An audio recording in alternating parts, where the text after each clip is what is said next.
Let that run for just a second. Questions raised, but they all pass by. Harvested ballots, one more load, rolling down another back road. All right, 7:34 this morning here on Richmond's Morning News. This is News Radio WRVA. Big question. Is the fix in when it comes to these elections in California? And why should you care if you live here in the Commonwealth of Virginia? Well, lucky for you, at 7:35 this morning, you're listening to Richmond's Morning News on News Radio WRVA, because I'm going to explain to you why this matters to the Commonwealth. You ever heard the term jungle primary? That's what they have in California. And here's why I'm bringing this up in Richmond, Virginia. Because I'm starting to hear chatter in Democratic circles is maybe Virginia should go to the so-called jungle primary. That's where I want to go right now here at Richmond's Morning News. Again, my name is Rich Herrera. You can always comment this morning at 833-804-1140. I saw this tweet. It said, if you're saying California is taking forever to count ballots, this must be fraud. While I share your distaste for a public policy decision the state has made, there are hundreds of excellent articles explaining how the process works and why it takes so many days. Just Google, why does it take California a long time to count ballots, and read one or two of them before jumping to conclusions. Okay. I have, and I live there, and I've seen it. I almost feel like in many points, when we talk about don't CA my VA, I had a really wonderful, just beautiful listener actually made me bumper stickers that say, don't CA my VA. I think we should make t-shirts, because in a way, I feel like Sarah Connor in a way, Terminator, like somebody came from the future to warn us of what's going on. And then Sarah Connor's the only one knowing that Arnold's going to be coming back as a Terminator to try to wipe everybody out. I feel like that many times here in Virginia, because I grew up in California. I left California. I came back to California, and I saw how awful it had become. All my friends told me forever, don't come back. It's horrible.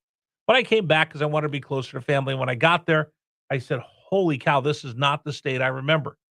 It took them about a decade and a half to take it from what I remember to where it was, and how awful and how the whole thing is falling apart. And what I see here in Virginia is that decade and a half, that 2-decade trek that California went from two-party state, Republicans and Democrats, to a one-party state that is just going off the abyss.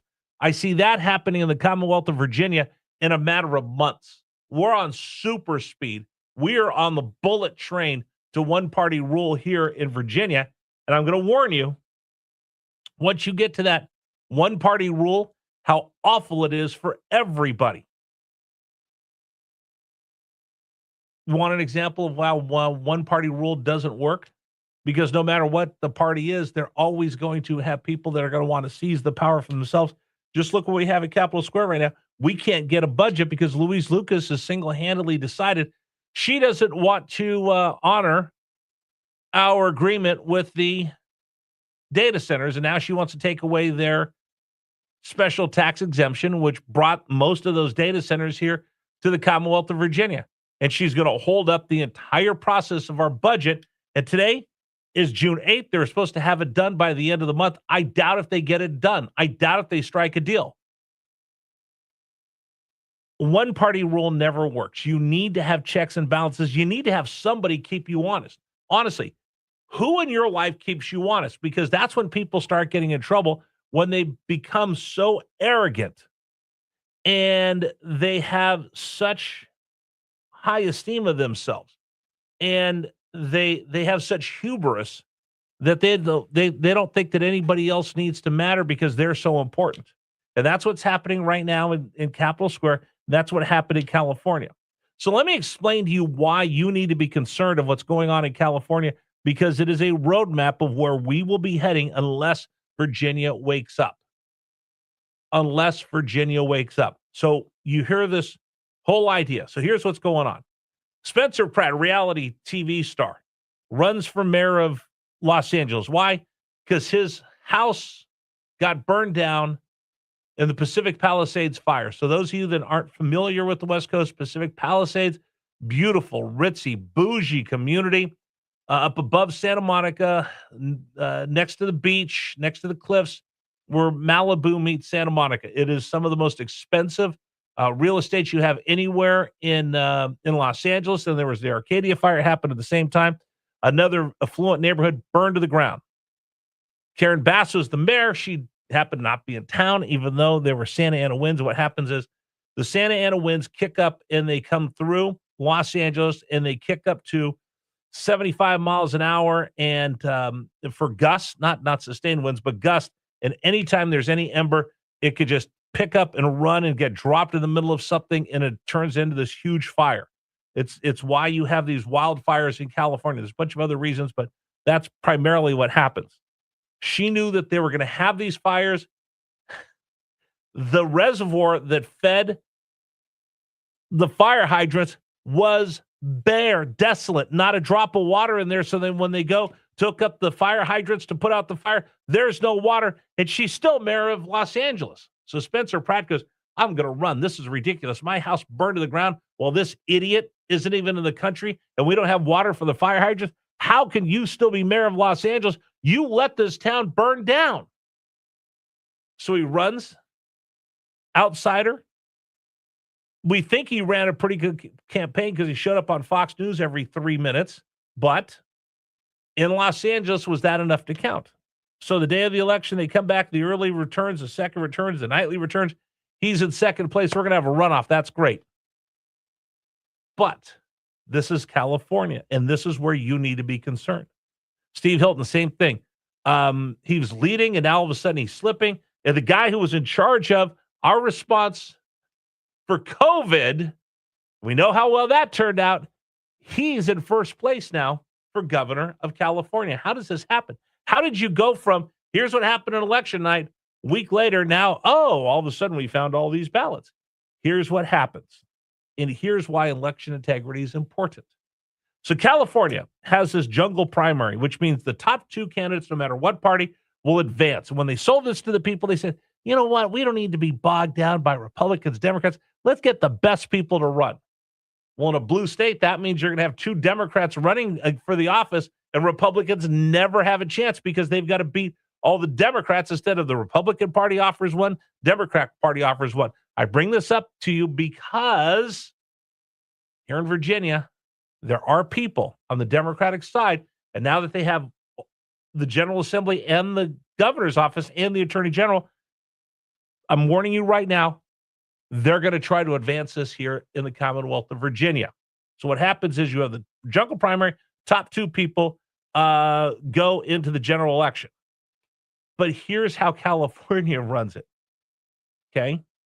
California approved the harvesting of ballots, saying that, well, I could go pick up the ballot from my neighbor and my grandmother and my aunt, my uncle, my disabled person down the street. I could just go pick up their votes, drop them off for them. I can help them vote.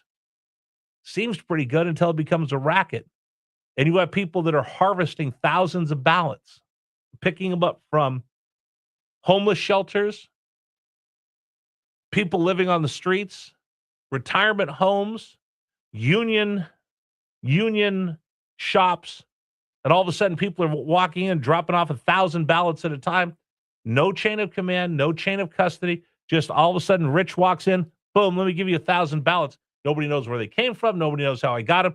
And it's completely legal. It's called ballot harvesting. We have that in a lot of places around the country. But California went one step further. In California, during COVID, Gavin Newsom, who would love to be the Democratic nominee for president, said everybody gets a ballot.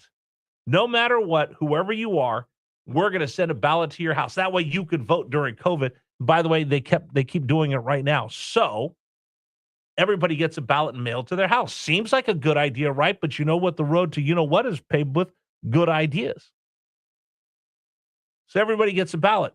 I know one person that got 5 ballots because she had 5 different addresses over the last few years, going to college, having an apartment, moving out of the apartment, moving here, moving there, and then they come back to their original house. They have all these ballots sent to them, 5.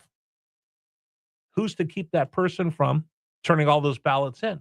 I'll ask you this, right? So we're renting a house in Henrico.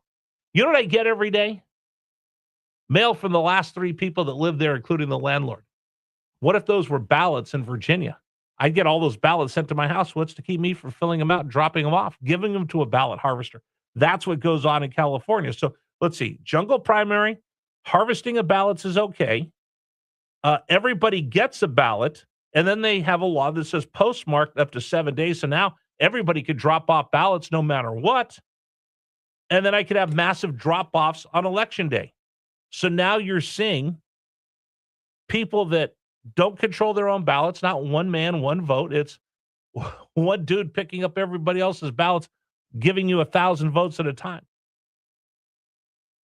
Oh, and by the way, just in case you're wondering, if that's not enough for the slow count, they did, and they're working on the Nick Shirley Act, which means that people cannot go and investigate shady things going on in the state like fraud or ballot harvesting. It would be against the law to go out there and videotape and try to come up with something like that.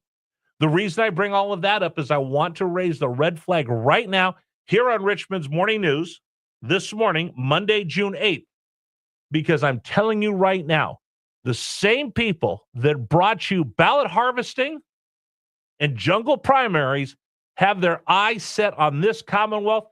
I've heard the rumors. I've seen people talk about it. I've seen it discussed on social media, and that's how it starts. They start talking about it amongst themselves, and if there's no pushback, guess what? Oh, I guess that's okay. And then it starts to bubble up, bubble up, bubble up. And before you know it, you get jungle primaries and ballot harvesting in a Nick Shirley Act. No. You need to be aware of this, so when they start talking about we should have jungle primaries where we just get the top 2 to show up, and it was discussed in the General Assembly this year. Say no. Do not CA my VA.